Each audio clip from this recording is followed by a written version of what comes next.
Hi guys, welcome to the channel. I wanted to do a video on coasting because a lot of people who are watching this video are probably coasting. I have been through coasting. I was king of coasting. I think a lot of people are, and it's important to talk about it. Please subscribe to our channel, give us feedback, let us know what you think, and yeah, if you're interested in our coaching services, you can email phil@ocdrecovery.com, which is PHIL, not FILL. Or you can email info@ocdrecovery.com. Yeah, and we'd be happy to get in touch with you. I'll make this short and sweet. If you're coasting, there's some important questions that you can look at, of like what are some perhaps indicators that you might be coasting quite a lot. And this is usually when we start feeling quite better, or we start to feel like we are in a relatively more stable position and we're managing well in a way. Obviously fear is still lingering here and there, but because we're overall doing okay-ish, we kind of put off recovery work and we don't want to look at it. We don't want to get back into it.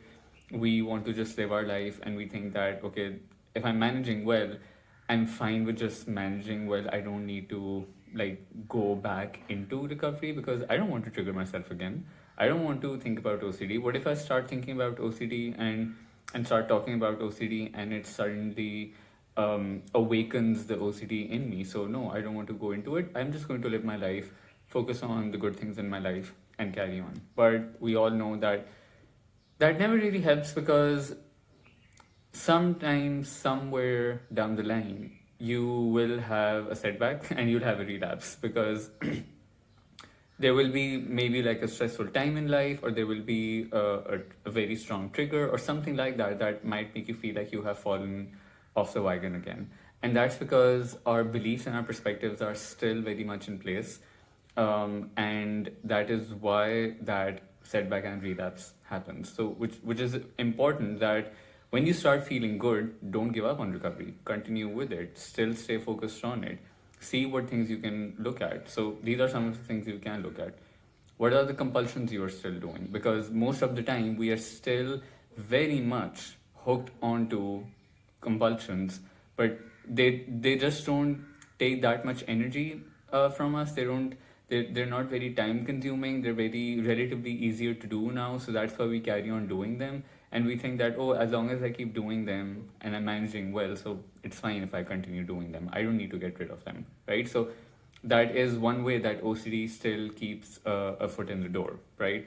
Then are there any exposures you are putting off? I was the king of this as well, because I used to do an exposure and then I didn't do any exposure for like maybe 2-3 months. I would just put off exposures like anything. I'd be like, oh, I just did one, so it's I'm okay to just carry on not doing them for a while. Who wants to go back and do an exposure, right? Who wants to really make themselves uncomfortable? So yeah, one was enough. I'll do another one later. And these big gaps in exposures was a mistake, because in that time period, I would say that the fear would grow back, right?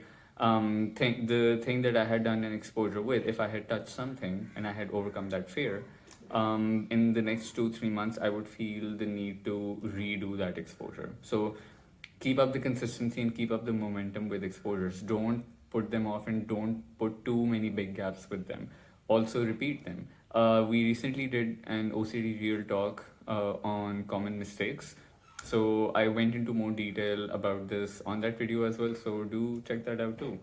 Are you doing the reading? Have you completed the reading? So if you're doing coaching calls with us, you know that we recommend a certain reading list, which includes Albert Ellis's books, which are crucial to understanding unconditional acceptance. There's Claire Weeks, there's Paul David, and there's Viktor Frankl. So their books, the books are listed on our website. So a lot of people, they would read one book and they'd be like, oh, this makes a lot of sense. I don't need to read the rest. Like, who needs to go into more information with that? So they kind of put it off and they carry on with their life. But then, because all those books supplement the knowledge really well, so you need to continue with the reading. You need to read those books, because those are going to give you the building blocks and the foundations to carry on with your recovery work. Then are you disputing? Because disputing is another very important aspect of the recovery journey, which is breaking down your irrational beliefs on paper. Not trying to dispute them mentally, because mentally you're already ruminating and trying to check the past and trying to check your feelings, trying to check anxiety, going down like, what if this happened? What if that happened? There's so much that's already happening. And if you add disputing to the mix mentally, it's just going to create chaos. So dispute out on paper. If you haven't been sitting down and disputing and looking at what beliefs are still lingering, do that, because that's really going to help you see your fears in a more constructive, structured out, and more rational perspective. Hopefully, um, are your lifestyle habits still okay? Is your life structure still okay? Because if you're, let's say, if you're still spending a lot of your time or a lot of your hours just watching Netflix or being on your phone or staying in bed for long hours in the morning or stuff like that, then again, that's not going to help. That does feed the rumination cycle most often. That does feed the anxiety, and we don't teach ourselves to take anxiety for the ride. So definitely look at what lifestyle habits are, or what life structural changes can you still make. What things can you add and subtract and make it better. What perspectives are still keeping you stuck, and that's where the disputing comes in as well. So again, what, like, even if you're coasting and you're managing well enough, you're still probably getting slightly stuck on like a certain thought at times or a certain fear at times. So what is that? What are the things that are still persisting and have like a very strong latch over you? Have a look at those and start breaking those down. Avoidance. Essentially, I think coasting is avoidance, like avoidance of recovery, avoidance of exposures, avoidance of like anything that will make you uncomfortable. Because, like I said, it feeds that thing of, why would I want to go back to recovery? Why would I want to think about it? Why would I want to like even do exposures? I'm doing well enough, and life is good on its own like this. So I don't need to dip my toes in the fire again. So no, please do that because avoidance is not going to be the answer. It really is not going to be, because coasting is not a long-term solution. Again, OCD is something that is going to come back into your life if you kind of don't work on it consistently for a period of time and get to a place of robust recovery. Like if you're just coasting and just getting by well enough, most likely there will be a setback or there will be relapse.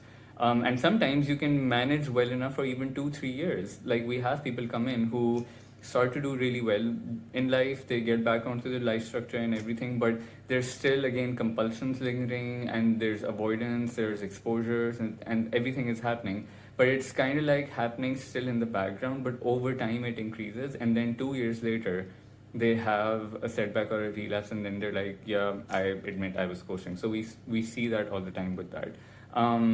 So yeah, if you're doing well, that's actually a good thing, because you have more mental energy, you have more emotional energy, you have more physical energy, you have more mental clarity to actually work on recovery. It's a great opportunity, in fact, to put in the work and continue doing the things that you were doing before, to carry on with your progress. Because when you're really badly suffering from OCD, when you're really just like chronically in it, it's difficult to even take the first step. Now you're in a good position where you have like you're in a better place, so why not make use of that opportunity? You now actually can take those steps even more easily, and you can tackle discomfort even more easily. And again, the long term benefit. Short term, yes, your good days will be kind of disturbed, but long term, you'll be good. You'll be good, you'll be rational, you'll have a good handle over things. Even if there are upsetting things and stressful things that happen in life, you'll have a way better handle on them. So keep that long term goal in mind, and yeah, get back on track. If you're watching this video and you're coasting, please don't get back on recovery tomorrow. I'll see you with another video soon. Bye.